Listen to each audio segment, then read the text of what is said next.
Hello, my fellow comic book collectors. It's Alan, the Comic Collector Geek, and I'm joined with a very special guest. It's been months in the works to get this guest. I'm actually going to do a face reveal of the guest. That's my face reveal.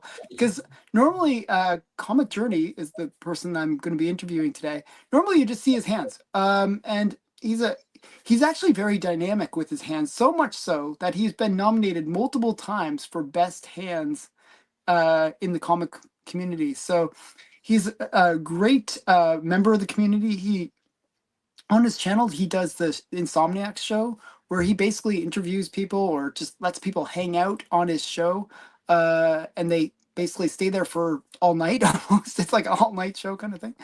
It runs for many hours. He's also doing a Kickstarter, the Shift project, which is kind of a cool idea, and he's going to get into it. So I won't, bury the lead. Or, it's going to be a pretty cool interview, I hope. And let's get right into it. Welcome to the show, Comic Journey. How are you doing?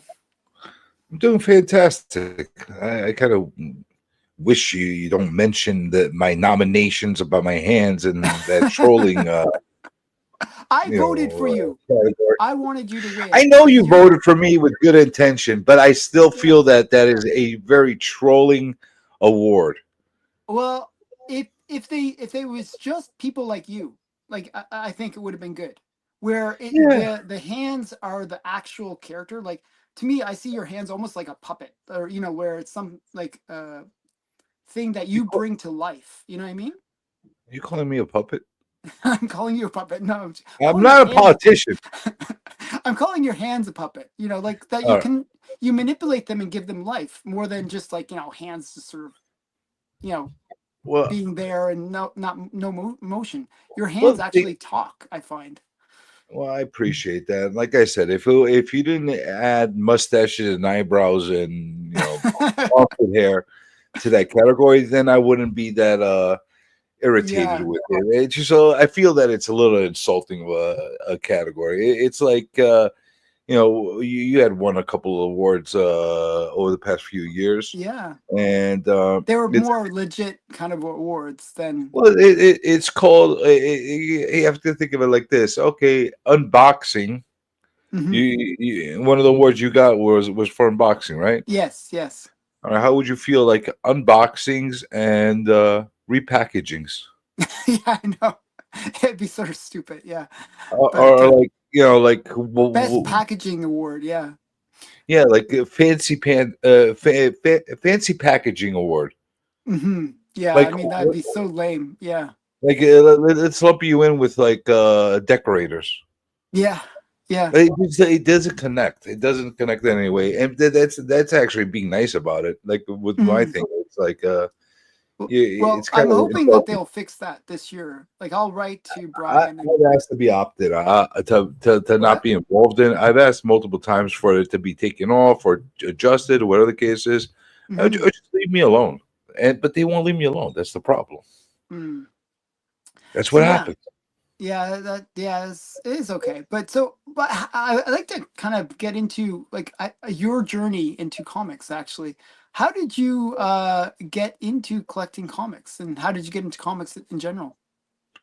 Well, I started reading comics as a really young kid. Probably about 4 or 5 years old. I picked up my first comic. Oh wow. Nothing to write home about. I think it was an issue of Incredible Hulk. Like, okay. I want to say somewhere in the 290s or early 300s. That it was an issue somewhere around there.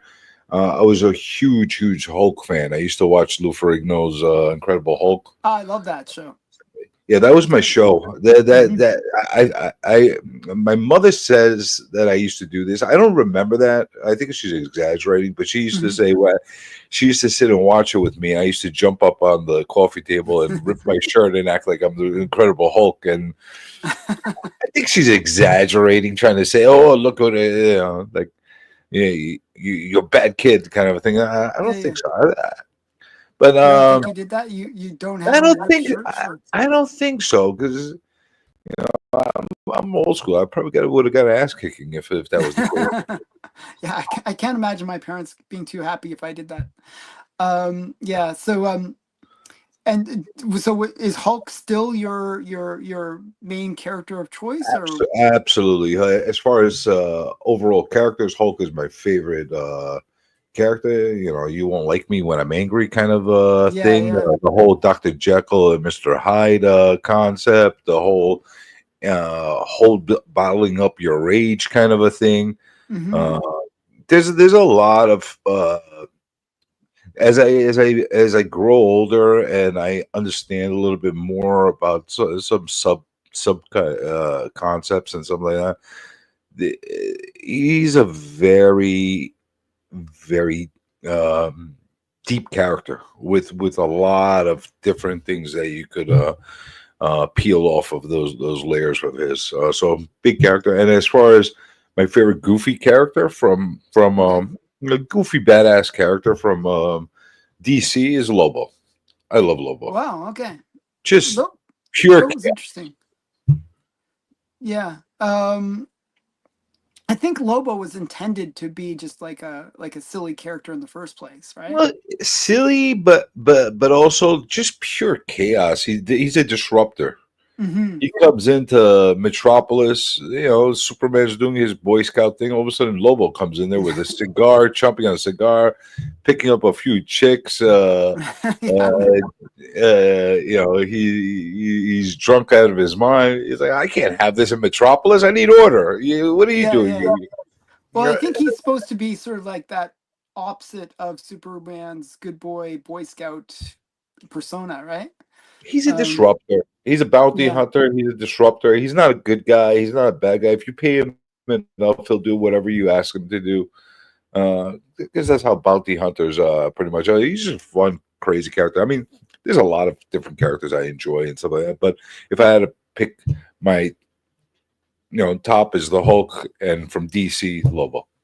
So, what do you think of the Lobo being in the Supergirl?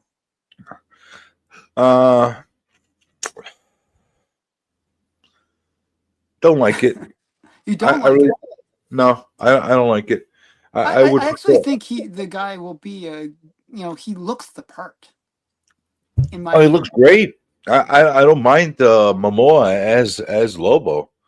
Hmm. I just don't like intertwining him with Supergirl and other characters like that. I would rather introduce him through another way.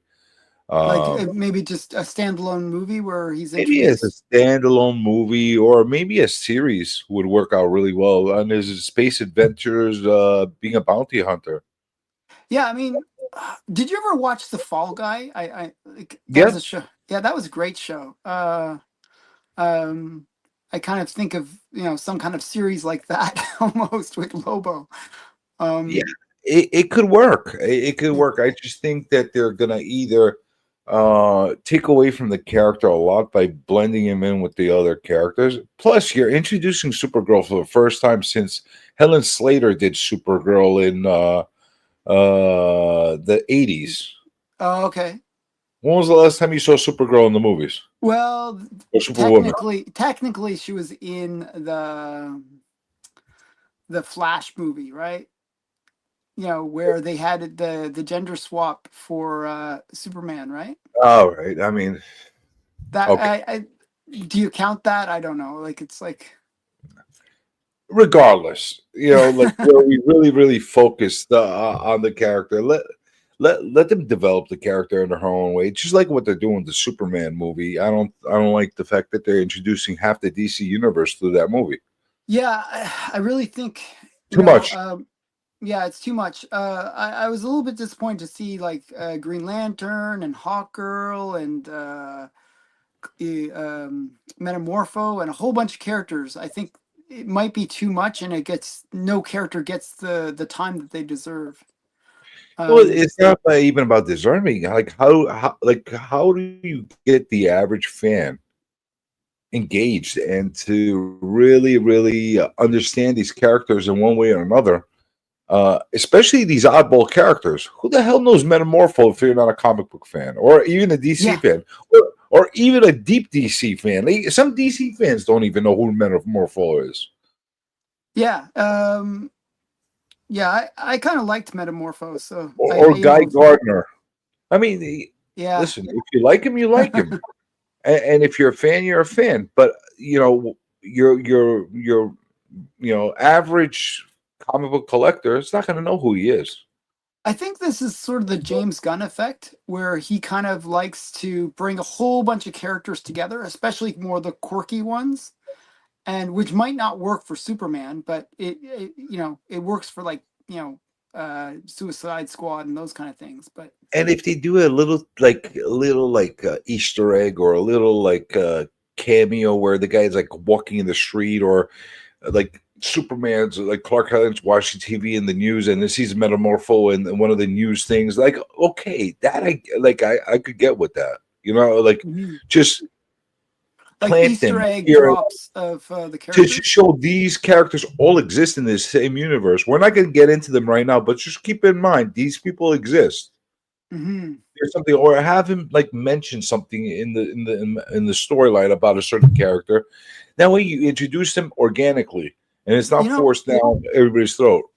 what I found, and this is like just my comment on the whole thing. Marvel, when they introduced Avengers and they introduced like Iron Man and all those kind of different movies, and had sort of like almost like a 10-year kind of like development idea, where they were kind of developing all the characters, and then they have like Endgame, which is kind of the finale of the whole thing. Um, that was sort of a great idea to do that, where you kind of build up people's knowledge of the characters and really build up the fandom for those characters. But did The you problem notice with they DC, spotlighted yeah, each DC, individual character the way they needed to, and then just like threw a little bit here, there, as far yeah, as, hey, this guy exists here, this guy exists here. yeah. Well, I think DC just doesn't have the patience to do that. Is my point. Like that was they don't see that long term thing. They want it. Oh, we want to get these characters now into the things, They're rather going, than they're spending going the time. for a run, and they're striking out, swinging hard. That's basically what's happening. Yeah, yeah, yeah. But I'm gonna give some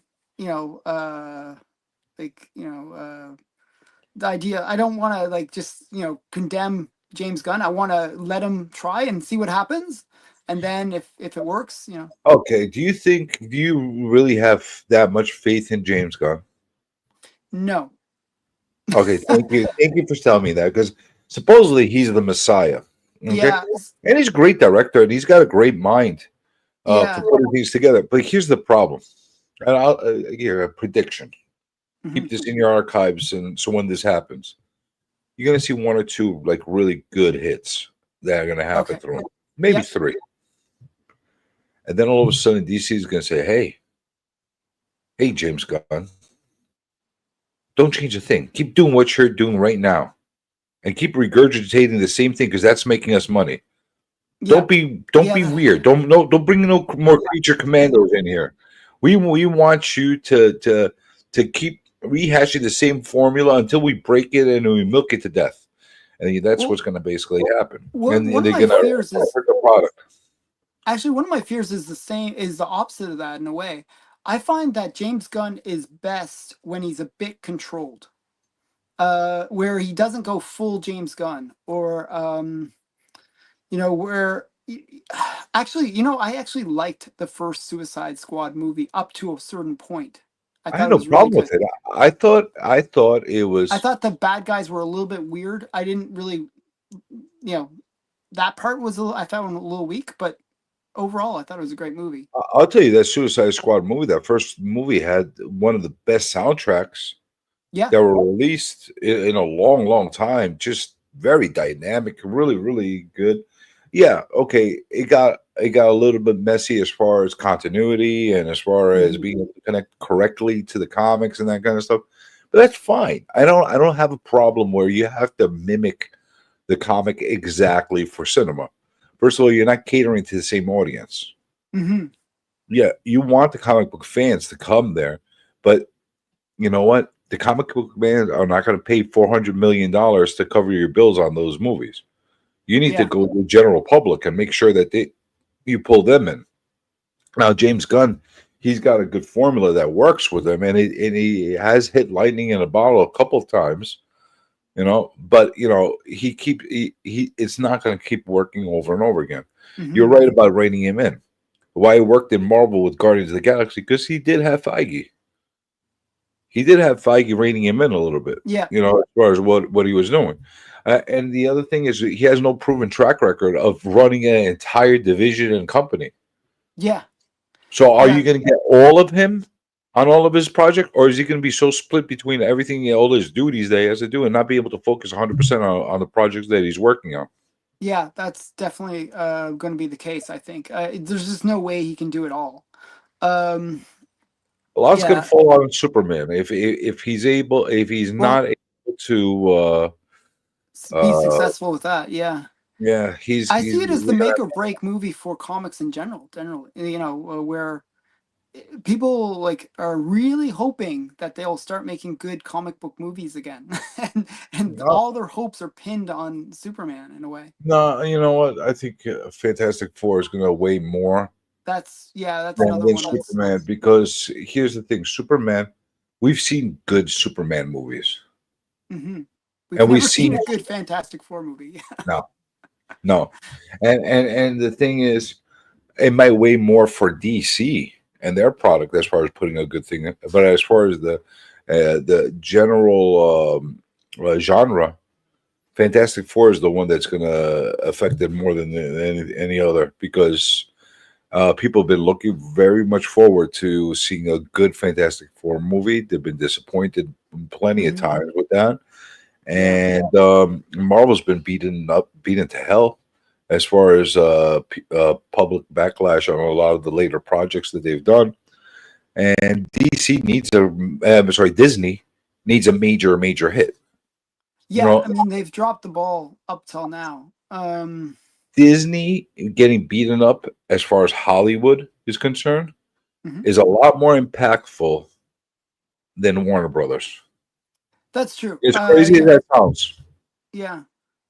Um, yeah, I'm hopeful that they can turn it around. I want this to be successful. Um, back to you, back to a little bit about you. We talked about the Hulk, we talked about Lobo. Let's talk about what you're doing in terms of your comic. I'd like to learn a bit more about your Kickstarter. Hey, you talking about the Shift Project? Yeah.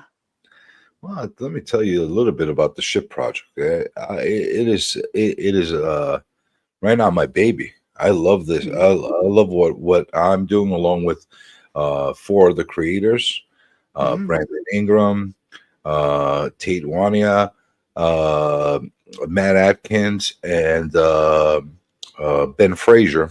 We're all working together, and basically, in a deep insomniac night, Mhm. as you were mentioning earlier, as we usually do, we were sitting there and brainstorming and coming up with ideas. You know how, like, buddies sit and talk about, hey, Alan, what if we did this? Wouldn't that be cool? What if we did this? Wouldn't that be? Yeah, yeah. Wouldn't you like to see this? Yeah, we do that all the time, and we just go back and forth and that kind of, until Mhm. one day, I think I was going on a full blown rant about how I hate variant Oh, okay. covers. Yeah, yeah, yeah. And it's Tate. I think it was Tate that turns around and says to us, "What if there were variant interiors?" Oh, okay. I'm like, "What the hell are you talking about?" And then we started spitballing and coming up with different, like, yeah, what about if this? What if this? Have you ever seen this? Have you ever seen? And like, we basically came up with a concept. What if one writer wrote a story, and then multiple artists drew their own version of the story, Mhm. the way they saw it, without any guidance, just the way they visualized the story needs to be. And would it be the same story at the end of the day? Like from that So the visualization? words will be the same, Yeah. but will the But story be the same? it Because could you be can very take the words and take them in a whole different direction, and that's basically the genesis of how we got to that idea. And about 3-4 hours later on that stream, we're like, you know what? I think we got something. yeah. We're I gonna mean, it's do a it. cool concept. It's We're a gonna very do it, interior. and we never looked back. Like we,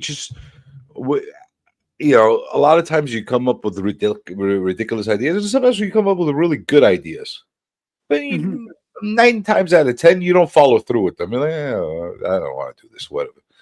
We were so passionate about it. We just next day we got on a like a StreamYard like this, off of live, and we just started hashing it out and working it out, and it's become a real passion project for us right now.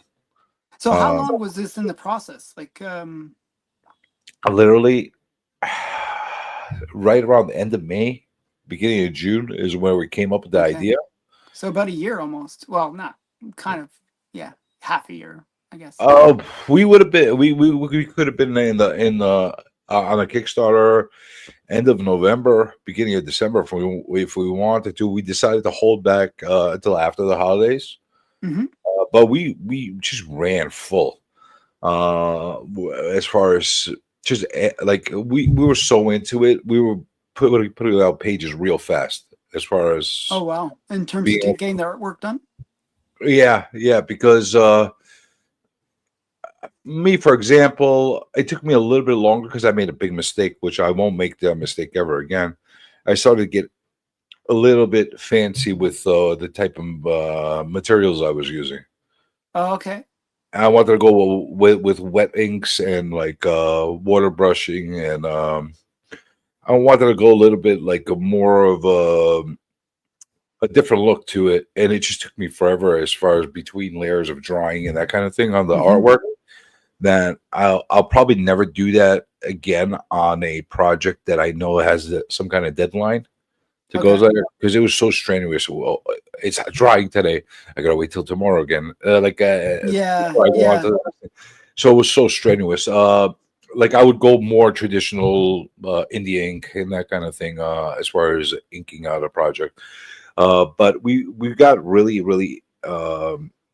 good results because one of the major caveats that we wanted to put on to the book itself, we wanted everybody's art and style to be completely different from the others.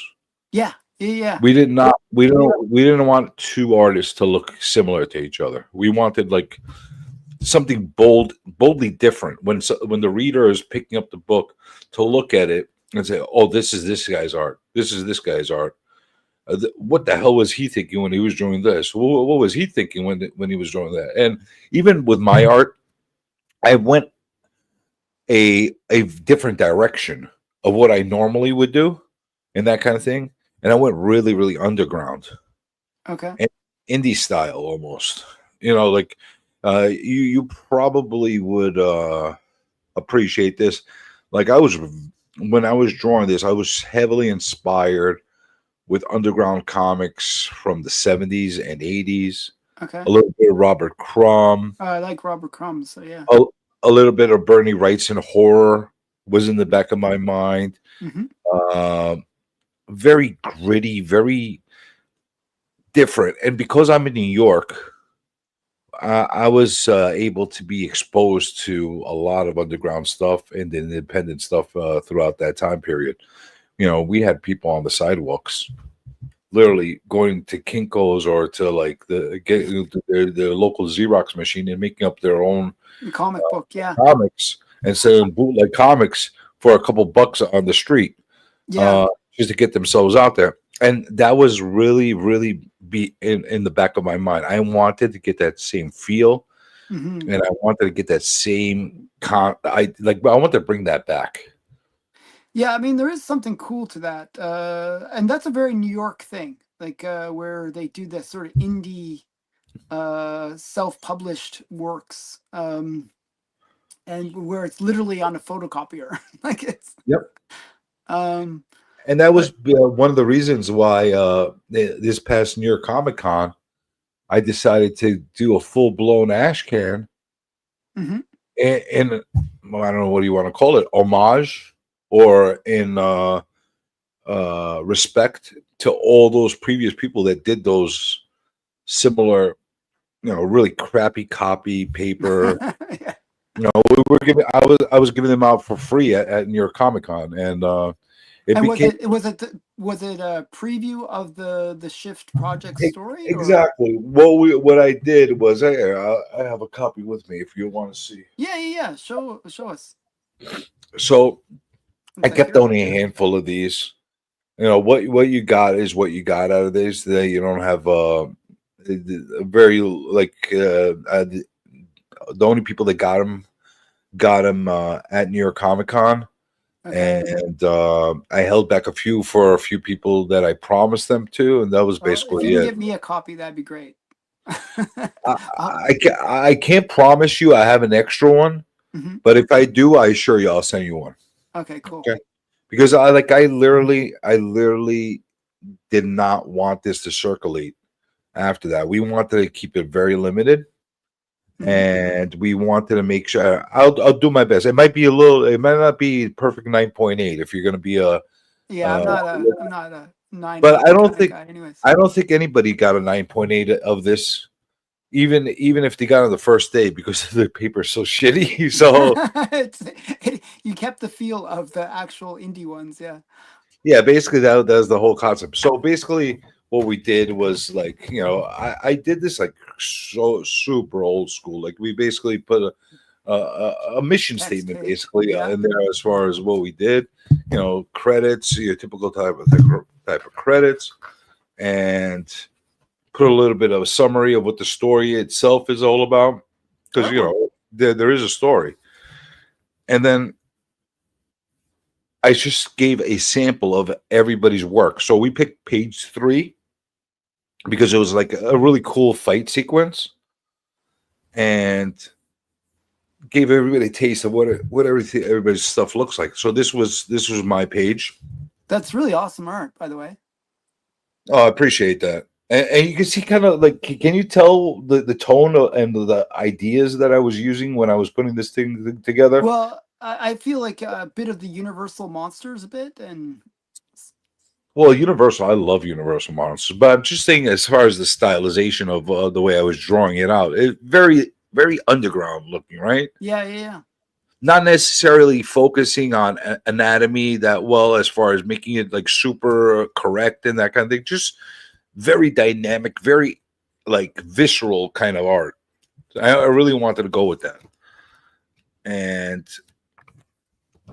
this right here was Tate's version, which kind of almost looks like it got ripped out of Mad Magazine, Spy versus Spy, or something along those lines, which is kind of cool in itself.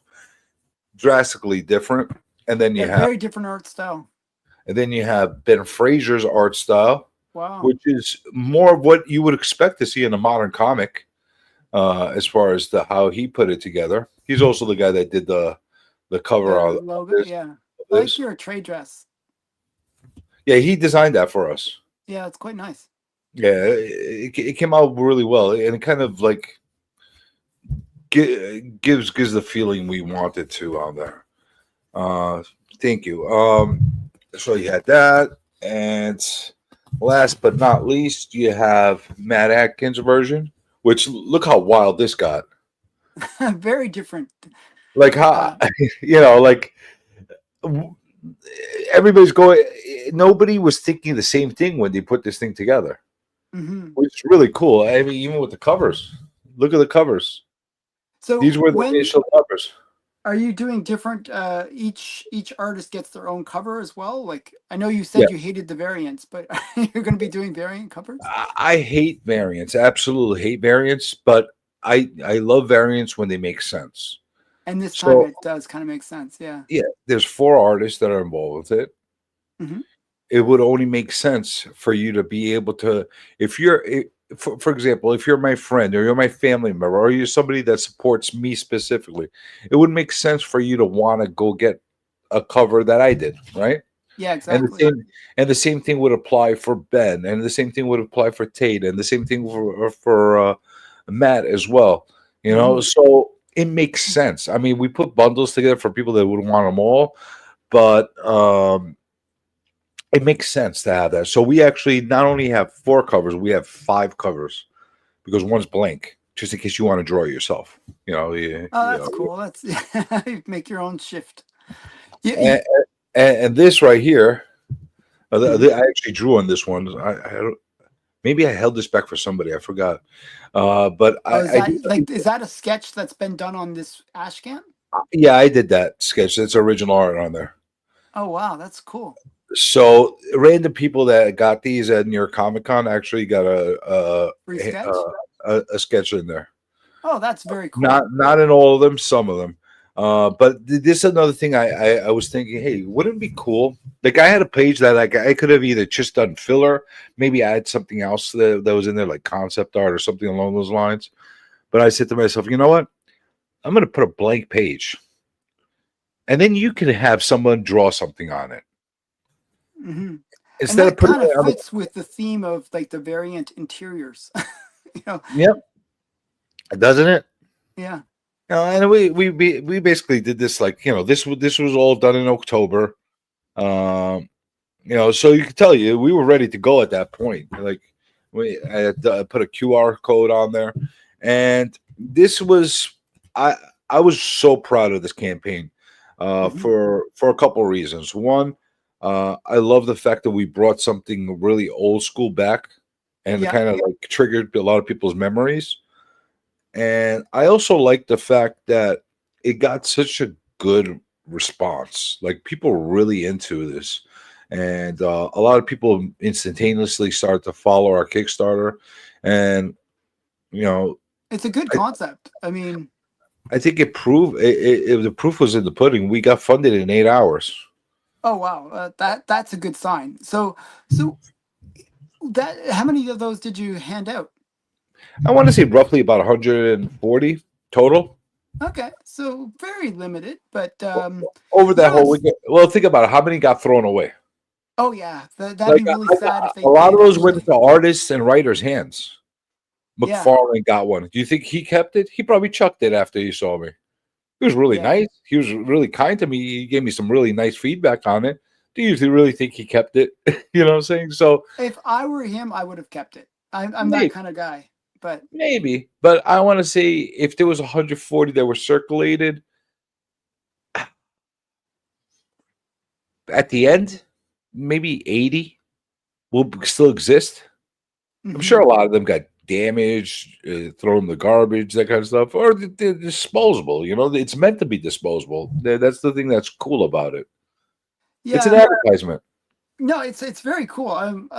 Like I always liked the concept of the ash can as a vehicle to pitch a comic, right? All right, comic collector geek. Now I'm going to test your comic Uh knowledge. oh. Okay. Okay. Because I created a whole stir at New Hmm. York Comic Con, and I still continue to have this stir with a lot of people in the community. Okay. What I just showed you, do you consider that an ash can or a zine? And what do you distinguish the difference between a zine and an ash can? So to me, that's more of an ash can, just because the way I always think of an ash can is it is a promo comic in my mind. That's the way I think of an ash can. Cans were really designed to be tossed after, like next Bingo. what? Yeah. Bingo.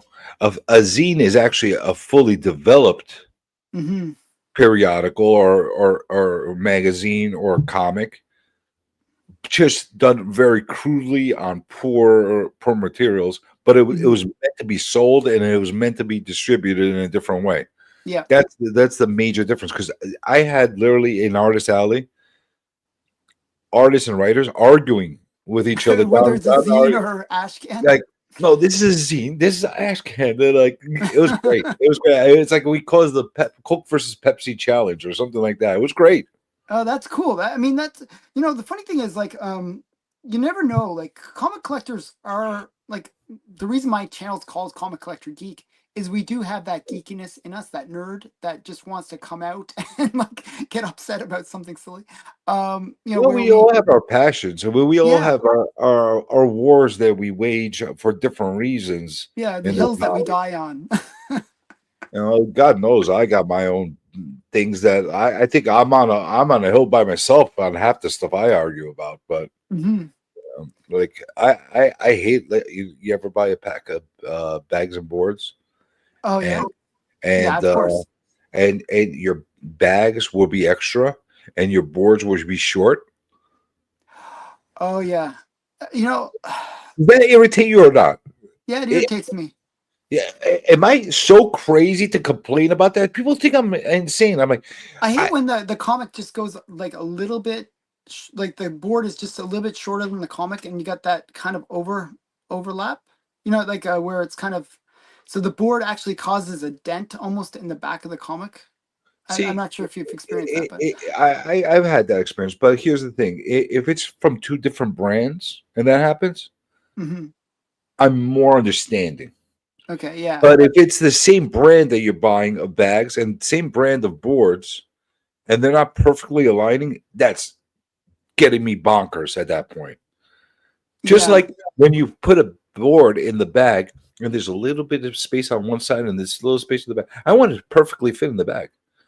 I don't yeah. want any Like space. where I don't it's want sort no of movement. shaking around Yeah. is kind of annoying as well. Yeah, What the hell is that? Like, yeah. I thank you. Yeah, so you know what's I had a conversation with you about this before, or heard you mentioning it before, where you got really upset with some comic shops where they gave you the comic and they didn't bag and board it. I can totally relate to that. I'm like, yes, I want my comics bagged and boarded. Why would you give me it not bagged and boarded? It just I doesn't mean, make I, any sense. I could understand if you're getting them out of like some place in the middle of nowhere and they Hmm. have like a 25-cent bin or something or a 50-cent bin and like they're just like here, read it. This is for garbage kind of a Yeah, thing. yeah, yeah. Okay. And they're not even a comic shop. I could understand that. But if Hmm. you go in and you're buying brand new comics, okay, you're paying full price on these brand new comics. You're not even getting a discount. You're not getting anything on that. You better believe I'm expecting them to be in a bag and board, or in a bag at the very minimum. This Hmm. you're essentially a hobby shop as a comic Yeah, shop. yeah. You're selling us on the value and the prestige of collecting these books, and you're basically throwing it to me like a snot rag. Yeah, yeah. It's it's a little conflicting on my end, as far as what why it's happening. And you know what? I could understand some shops that are smaller and they can't afford to add these extra things. I had Well, it. my comic shops always charge the extra like 10 cents or whatever it is, like, some nominal fee for the bags and boards, right?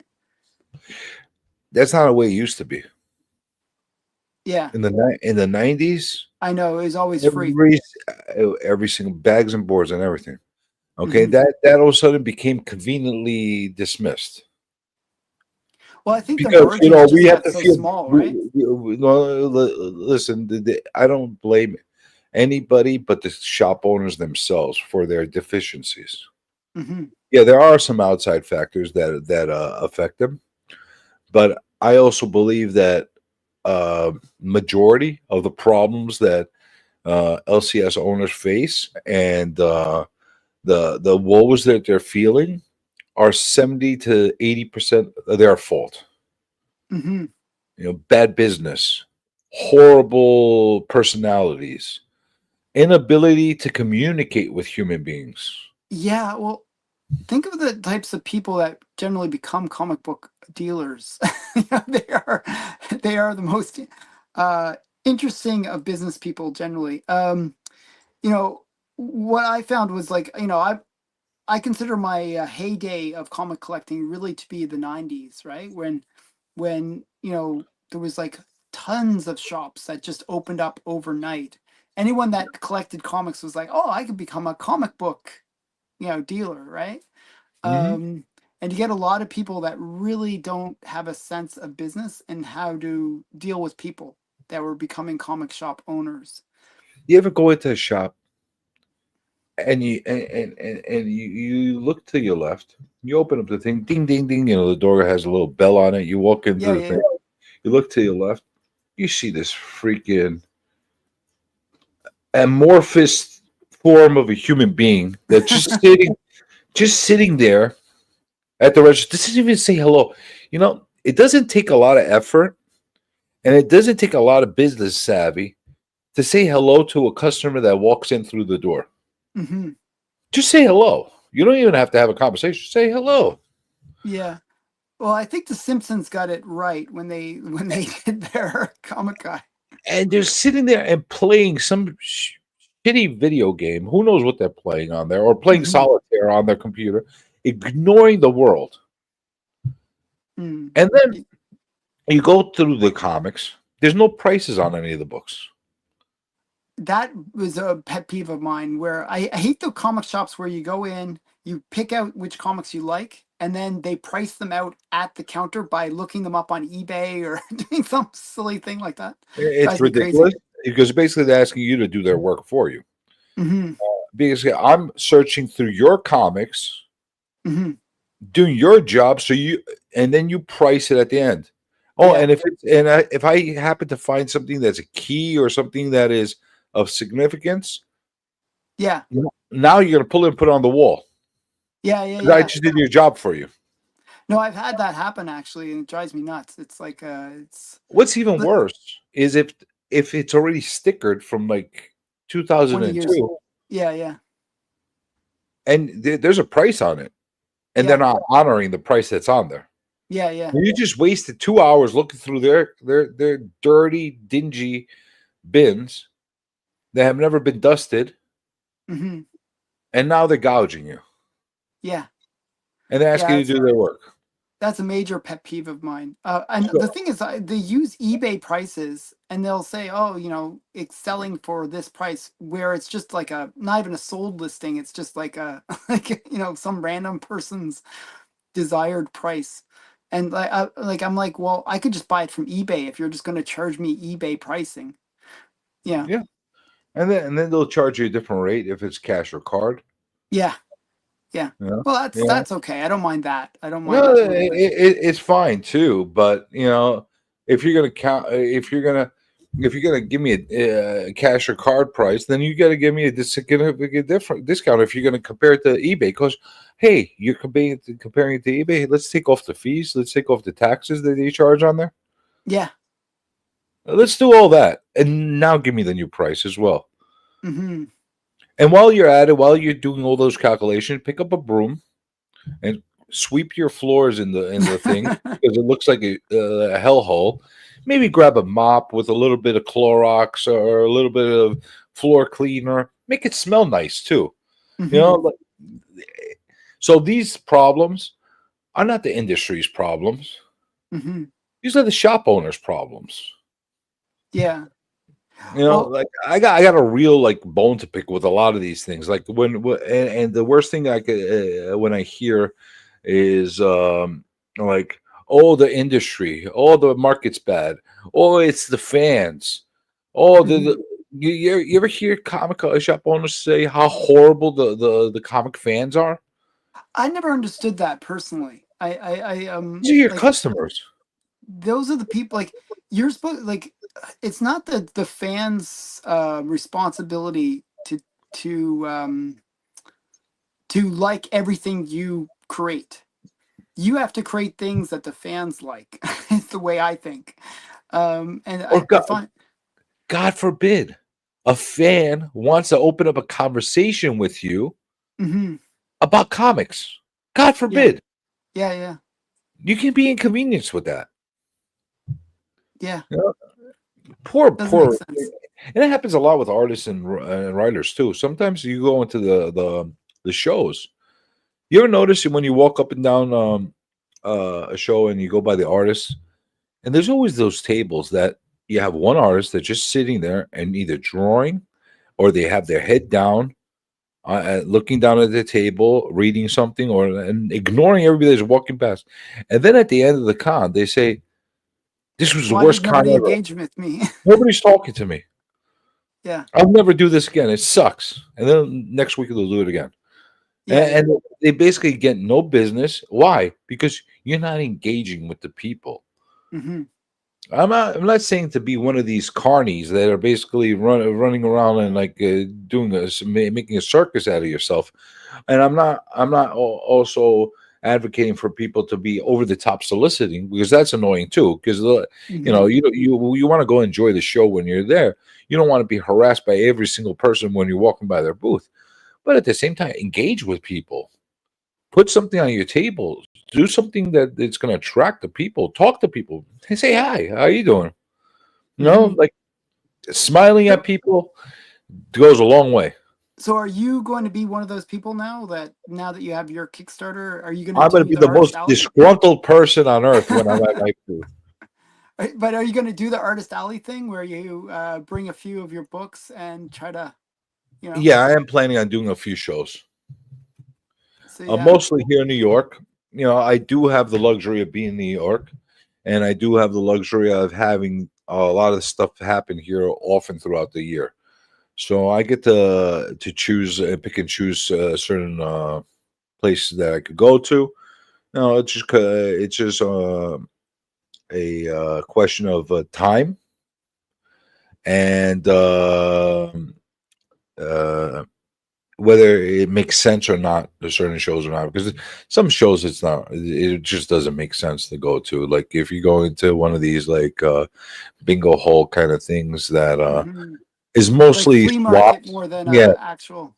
yeah. And those, I don't want to go to those. I want to go to the stuff that's more for like fans, that Yeah, kind of thing. yeah. I mean, I think the best shows have a proper artist alley, right? Where you're kind of lumped in with other artists, which is going to attract a certain type of audience to that group, to that section of Yeah, the comic yeah. book. There's also the shows that may only have a couple of artists that go there or writers. Um, but they do it in a way where like yeah, we're selling comics and stuff like that. But Hmm. we'll also feature a couple of artists every month. I like Hmm. those too, because like that gives a lot more intimate relation kind of interaction with the people. Like I like for a book like this, it's the kind of thing you want, that interaction, especially initially. Before right now, we're creating a proof of concept Oh yeah, behind I what know. we're doing. Yeah. So it needs a little bit of um, conversation. Like Hmm. you look at this for the first time, you say, "What the hell is this? Why isn't the art matching?" Yeah, yeah, yeah. Well, I think actually one thing I'd almost recommend to you, and just because I've done it myself, is trying to get on a panel, like where you go to a Comic Con and you actually do a panel where you are, guiding the conversation, you are, putting it out there. And you could easily do a panel about how to do a Kickstarter, how to self-publish, how to, Mhm. go through all the things that you've done, your little journey with this shift project. I think that that'd that be is really interesting. that is the plan in the future Hmm. after this Kickstarter is over. Again, one of the biggest reasons for this Kickstarter is a proof of concept. We want to basically put it out there, um, have a understanding of if whether it's something that the public People is like. into or not. Hmm. And once we establish that, it'll be easier for me to approach venues and other publishers as far as working with them in the future. And with the panels, it'll be cool to be able to do that. Hmm. Uh, but it'll be even cooler doing that once we have something that's successful that we could really Yeah, back you our say, words hey, up with. yeah. Doing that without like a lot of people like to jump the gun before they have something proven. Hmm. They're telling you how great it is. Well, you know what? There's a lot of stuff that's great out there. Prove it first. So how long does your Kickstarter run? When's the end date? February 19th. February 19th. Okay, Yeah. so people watching this, you don't have much time to go over and support this Kickstarter. So definitely check the link in the description of this video and go over and support it. I actually, your pricing is quite reasonable. Like I know some Kickstarter guys, they charge like $20 or $30 a book, and those people are just evil, and I'm one of those evil people. They're How horrible. much do you how much do you charge for a book generally? Here's the thing. One of the things that was extremely important to us was to keep it as affordable as possible because, again, we're proving a new concept. We're not taking an established character, established IP. We're creating an IP. We're introducing it to you for the first time. We don't know if you like it or not. Hmm. Only time will tell, and the people that actually pick it up are going to be able to tell us. And for them to pick it up for the first time, if we're charging them $20, $30, a lot of people don't want to take that chance unless it's your mom and your Hmm. like cousin or something. I mean, even them, they might say, "Can I borrow the money to buy it for you?" Like like they might not even want to spend the money. Hmm. So you want to put it into as many people's hands as possible. That's the reason why we put it at $10 per issue, and we That's a created. good price. I think that's very fair price. Very actually If very affordable for a you Kickstarter. get it in the bundles, Hmm. breaks down to $8 per issue. Okay, And it's very cheap. like if you got in the early bird, it broke down to $7 per issue. Oh wow. So yeah, as you can see, we're not looking to make you know a fortune off of this. You know, Hmm. at the end of the day, if there's enough funds to be able to cover the expenses and be able to leave just a little bit for possible issues that might happen with printing and stuff like that, Yeah. to be able to cover that, or something left over for the next project, Well, and we that could was my roll goal with when I did my Kickstarter. I wanted to have enough to cover the Kickstarter itself and then fund the next Kickstarter. That was my goal. that ideally that would be the case. You know, if it went gangbusters and we were going to be breaking down the doors and making tons of money, great, that would be fantastic. What a Hmm. great story that would be. But we're not delusional about it. We want to make sure that we're putting something good out there. It gets enough people interested and makes the next wave even better because we have already a a pro- a plan for not only the next over the next year, but we have I guess a three-phase different steps that are going as well. So just quickly, is it one of those stories? Like I haven't read the Kickstarter yet, so I haven't read the story. Is it a Mhm. story where there's a part two, part three, part four? Is it going to be a continuing story, or is it something where it's one and done, and then the next shift project will be a whole new story? It's definitely not one and done. Hmm. Okay, so let me give a good understanding of exactly what our next Hmm. step is.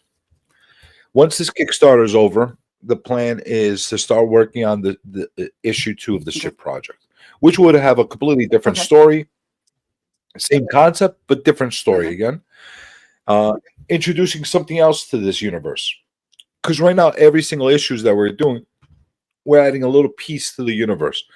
Now, the story, which is called Transmission, that's in this issue of the shift, is Hmm. going to continue into its own solo series. Okay. Now, the person that is going to continue doing the art for the solo series is going to be based on feedback that we get from the public, overall senses of which person's artistic Are style people like was the the most most, right? desirable as far as what sold the most and did the best, Hmm. and overall feel of understanding if the person can continue going forward doing this, because we want to create a commitment with the person that's going to continue with it to at least Hmm. finish an arc, whether it's like Yeah. Yeah. a 3 4 issue arc, 6 issue arc. That's irrelevant with the size of it. We want to make sure that the art is consistent from beginning to end with the same artist that's Hmm. going to continue on that solo series. So Okay. that's really important. It's come out almost like a vote, like a Well, in a hangman way, kind of this thing. is kind of like a very meritocracy way of doing it, where if everyone's buying the comic journey cover and interior, Well, and it's we're the getting same. feedback. Yeah, yeah. But it's like that can say, okay, well, the people have voted, and we want to have this artist kind of carry it through, carry the torch. Um, yeah, I think that. So, is there a bit of rivalry going on between the artists to try to see who can be that one that carries the torch? I'm not sure. I'll be quite honest with you. I'm not sure what's going on. Like everybody's very encouraging of each other right now. Yeah, I'm well, I sure. imagine. I'm listen. Does everybody want to be the one that's picked Hmm. just out of ego? Yeah. Of course, of Hmm. course. And anybody that tells you differently is probably lying. I'll tell you from my perspective on the way I drew it. I'm almost partially hoping that I'm not chosen. Well, it's looked like you put a lot of time into it. Like it's very detailed art that you did. Well, the reason that why it's not the detail, it's the type of way it's the way I did it. So Yeah. if I was going to continue working on it, I would have to continue with the same style. Oh, that'd be painful. Yeah. So Yeah, you chose the wrong style to do it. Gave yeah, I yourself a didn't lot think of that extra work. through. Listen, I'll do it, but Hmm. um, So in the future, uh, just do pen and inks. I think that might be easier. no, there's other ways to do it, more dry and that kind of thing. But Hmm. it wasn't something I thought through 100%. Like, what if Hmm. I get picked? Now what? Yeah. Now what? Well. And it is what it is. But that's the one part of it. The next issue, the shift, we have soft commitments actually, so from some very recognizable professionals. Hmm. Done a lot of work throughout histories, all the way back to the 80s and 90s. That really dig the concept and like it. They've done stuff for DC and Marvel. I can't put their names out there at this point because I haven't got a full commitment on who's coming and who's not for the next issue.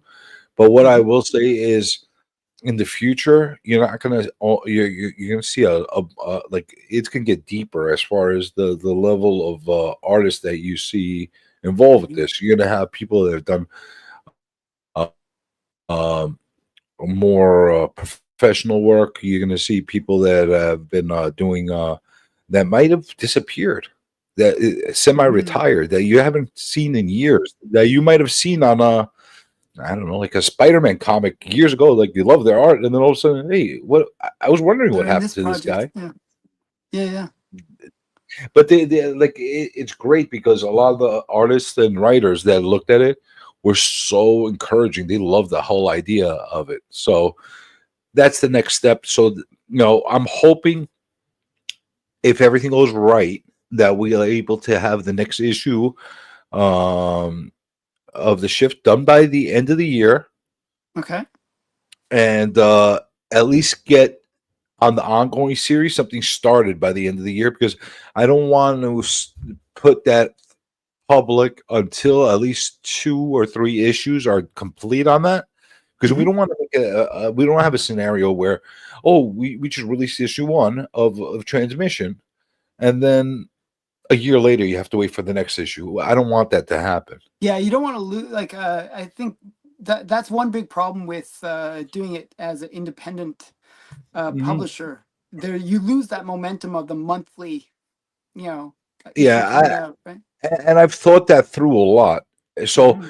right now we have a almost like a gift of a window after this first issue Hmm. that we won't have in the future if we keep going forward. Right now, because it's still the incubator stage, this was the proof of concept that we put out there.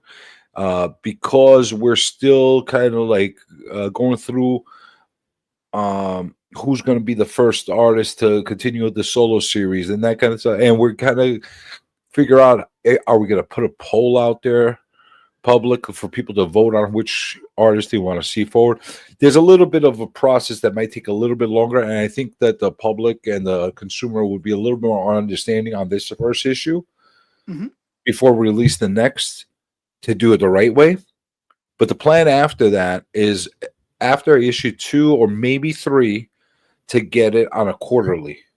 Yeah, where you have it more of a Eh, scheduled kind of Schedule timely every thing. quarter we release and make them a little chunkier, a little thicker, with a Hmm. little more art that's involved in there, maybe a couple more artists in each one, Hmm. and And because they're all Genesis stories, they're all new stories that are being introduced through the ship project, Hmm. you don't have to wait for that anticipation. Oh, what happens next with this? What happens next is going to be in the ongoing series. It's not going to be in the ship project. And then Hmm. with the ongoing series, once that's developed and we get like almost the right pattern with Hmm. the artists, to have that done as frequently as possible, to have anywhere from realistically 4 to 6 issues released a year. That'd be pretty awesome. Yeah, if we could do that, I think that would be a good place to be. I might be a little ambitious on that, but if we could at least keep it on a quarterly basis, I think you could get away with that as far as working with the consumers. Yeah, no, I think that would be great. And So then trade yes, paperbacks are the next steps. yeah, then that, yeah, you collect them and stuff. The one So one of the things I'm really sorry to cut you off, but one of the things I'm like super passionate, really excited about is we put a creator bundle inside the Kickstarter, which basically gives anybody that's purchasing that bundle the ability to be able to create their own version of version it, of the shift, yeah. though almost with all the same tools that we did, with one big advantage that we didn't have. They get to see what we all did first before they did do it, so they could Hmm. actually do something so much better than what we did, because we're basically starting from scratch with You're no. doing it blind in a way Yeah, too. Yeah, they at least say, oh, they did it like that, I'm going to do this better. Like if I'm yeah. looking at something, comparing to something, it's a lot easier for me to improve on it than to Then yeah, it's just start common from sense. scratch. Yeah, yeah. So we're all those, whoever gets that is going to have the opportunity to submit that to us. One, we'll review it on our channel. We'll dissect it like on a technical basis, on aesthetic basis, everything, and then give that person the opportunity to be added in the trade paperback. And the Hmm. plan is to collect as many of those as possible, put them in a trade paperback that we'll probably offer through Amazon. And then the people that will be involved in that will not only have the opportunity to um, be published, some of them for the first time, maybe somebody that just wants to keep getting themselves out there, but there'll also be there'll be opportunity for revenue sharing on that as well for that person, Hmm. because Okay. we're working this whole project as a true co-op. So Yeah, there's revenue sharing for all the artists. We all sink or we all swim together. that's a good approach. I mean, that's one thing maybe they should have done more of, where the artists. I mean, that's really the idea behind Image and some of these other publishers, where they really embrace the fact that these are artists trying to make money on it and trying to survive. I think this is a good idea for that, where people can have a little bit of a stake in what they create. Yeah, I mean, here's the thing: everybody loves to talk a big game, as far Hmm. as, oh, I could do this better, I could do this. Well, prove it. Yeah, yeah, Put your money where your mouth is. yeah. In a situation like this, you have very little downside, because realistically, if we didn't get funded on this, let's say we couldn't reach a goal or whatever, everybody thought it was just too weird of a concept, or it was not for them. Hmm. Between five of us, a couple $100 a Yeah. person, It's not too we bad of a. we could publish a small print run and not have any issue, and it won't be Mhm. backbreaking on each individual in order to do that. So we can still Yeah. get it out there. The Kickstarter itself is in order to create that IP and a proof of concept for the Hmm. for the thing. And then my I don't want to be a Kickstarter book for the rest of its endurance. If Hmm. this it really takes legs, I don't Then you want to have do. a own website, and people it Yeah, can, yeah, do direct it. sales, get ourselves Hmm. into shops one way or another. We already have a few commitments to a few shops that Okay. say they want to carry us, which is going to be really great. I have a couple here in New York, which is good that I'm in the major metro and I have connection with some people to get Yeah. that done. Well, and New York also has the mindset where they will support these kind of independent Mm, projects. not You know? necessarily. Oh, really? I always thought New York is being kind of a place to be for this kind of stuff. Sometimes. But we're talking about shop owners, and They're not yeah, always helpful. get the hell out of here with this. What do you want from me? Yeah, Okay. I'll take it from you. How about you give me 20 free books, and if they sell, great. If they don't, I'll give them back to you, or I'll give them away in advertising. Oh, Oh all right. wow. Yeah, you got a lot of that. So, Okay. which you do what you got to do to get yourself in the shops in the beginning. But you have a lot of that. Hmm. Thankfully, I've built relationships with a lot of these shop owners over the years and dealers Hmm. that I'm able to get myself in there. So I'm Oh, actually good. looking forward to seeing it. I can't wait till I see our first issue on like a major shop's shelf. Shelf. That'd be Yeah, cool. Yeah. and take that first picture and just post it on Instagram. Yeah, I that'd be can't cool. wait till that happens. Tell me when you do. That'd be cool. Yeah. So I I kind of like to keep these interviews a little bit on the short. It's not the Insomniac stream. It's the shorter stream. So I got to wrap it up. But I Yeah, really I know enjoyed our conversation. the day walkers I know have a short attention span. I Hmm. know that. Yeah.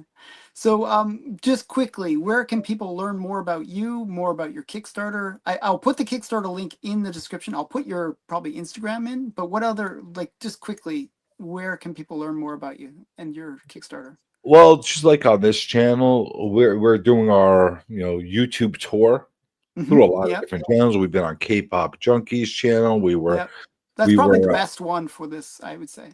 oh, absolutely. Katie's phenomenal at what she does, and she's a Hmm. great promoter and advocate for all independents and creators. Hmm. So, and plus, she's a friend. So I love anytime I interact with her. So Hmm. the fact that she was gracious enough to have us on, I appreciate that. Um, yeah, we were on the Comic Bookworms channel as well. Okay.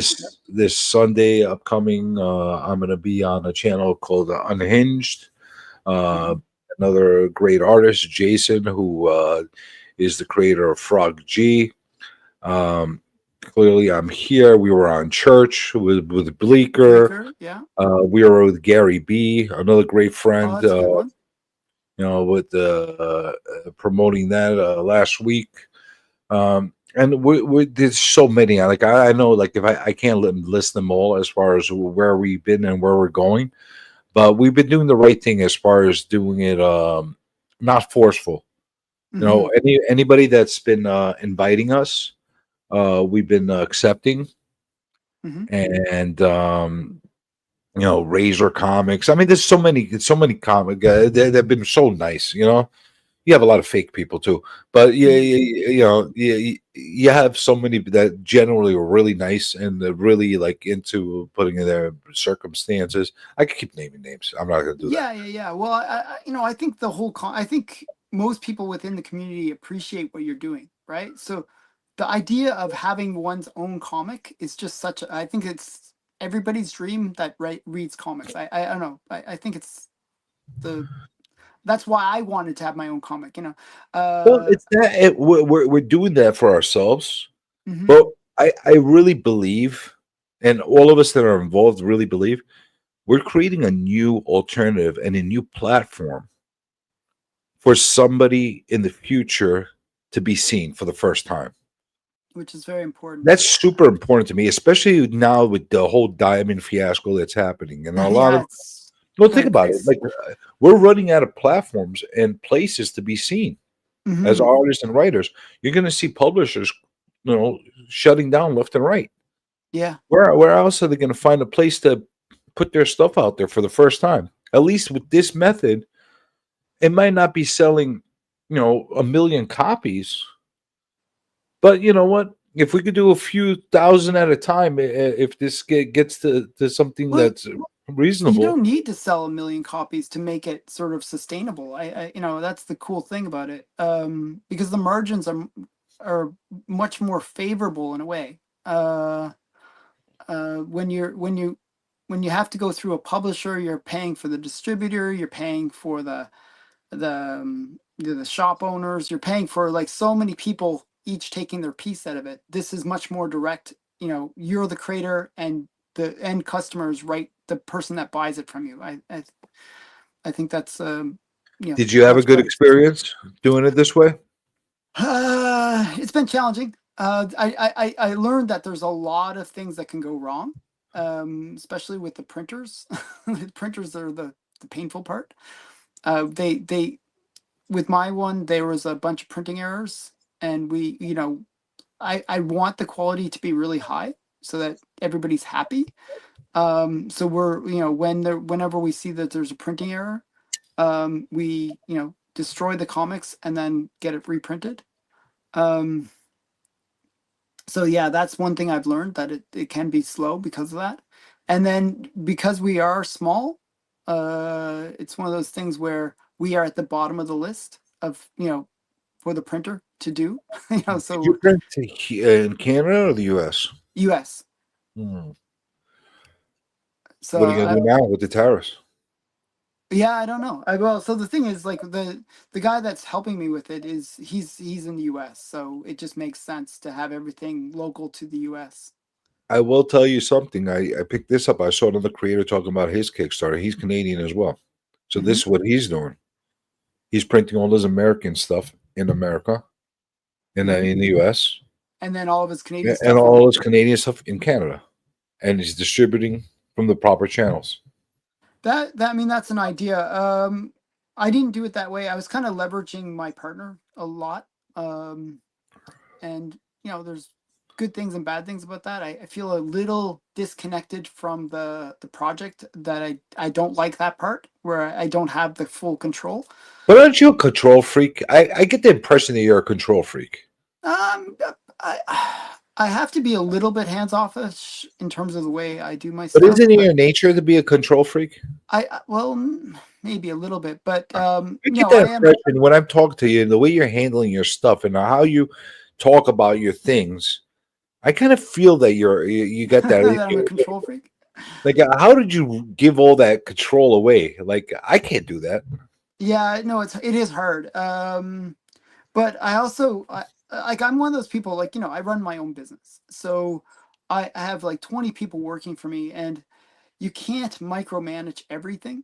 You know what I mean? Like, you Become got a to kind of give delegator. them a bit of freedom to do what they're supposed to do. So I ultimately, the buck stops with me. I do want it to be a certain level and all that kind of stuff, but um I also try to give people their autonomy to do it what they think is the best as well. So there is that balance. You've learned to delegate, Yes, yes, painfully so. painfully so. Sometimes I'm not. I get mad at them when they screw up, but but I try to keep the quality there. How the And labor that's laws over in Canada? Are you like allowed to whip your employees and like tell them, hey, I just don't feed them for a month. no food? Yeah, no You food go, for you. all right. Okay, with that, before I get cracked down by the police, thanks again for coming on the channel. Well, thank The you. I all the appreciate it. all the links to Comic Journey's YouTube, to his Instagram, and to his Kickstarter in the in the description below. Please go and check it out. You might want to back a fellow community member. So again, thanks, Comic Journey. Thank you. Bye, Appreciate it. everyone. Thank you.